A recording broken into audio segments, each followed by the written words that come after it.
Azərbaycan Kinematografçılar İttifaqının Aranda Kino Günləri layihəsi aprelin 29-da Yevlax rayonu Aran 2 qəsəbəsində baş tutub.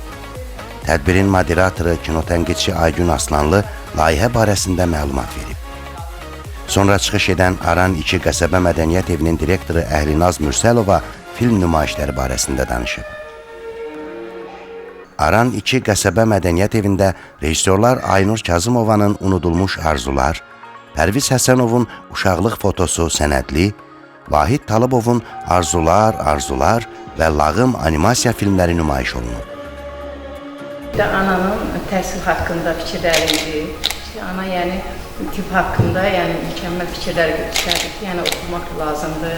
Hansısa bir xırda bir detallarla anamı xoşbəxt eləmək istəyir. Bu ikili təzad mənim orada diqqətimi çəkdi. Günün ikinci yarısında Yevlax rayon Yaradıcılıq Mərkəzində baş tutmuş nümayişdə isə rejissor Mirsadıq Ağazadənin Eviniz Abad tammetrajlı bədii filmi təqdim olunub.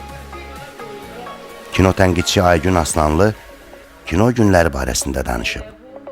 Kinematografçılar İttifaqının təşəbbüsü ilə və onların tam təşkilatı, maddi dəstəyi ilə həyata keçirilən bir layihədir. Yevlax rayon Mədəniyyət Mərkəzinin direktoru Aygün Qasımova isə vaxtilə Yevlax şəhərində olan kinoteatrlardan söz açıb. Bizləri belə klublara, kinoteatrlara yığıb bizi əvvəlki vəziyyətə qaytarsınlar. İnşallah uğurlu olar, yoldaşlara da layihələrində uğurlar arzulayıram.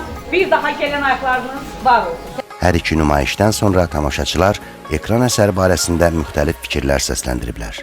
Və müəyyən epizodlar da var ki, həqiqətən Qafqaz xalqlarının birliyini tam açıqlığı ilə göstərir. Ümumiyyətlə, film o yuxuya bənzəyirdi. Sanki insan yatırsan, o yuxuda getdin, düşdün falan, sonra axırda ayılırsan ki, bu film buna bənzəyir. Beso idi məncə, onun dediyi sağlıq idi, çox bəyəndim, çox gözəl sağlıq dedi.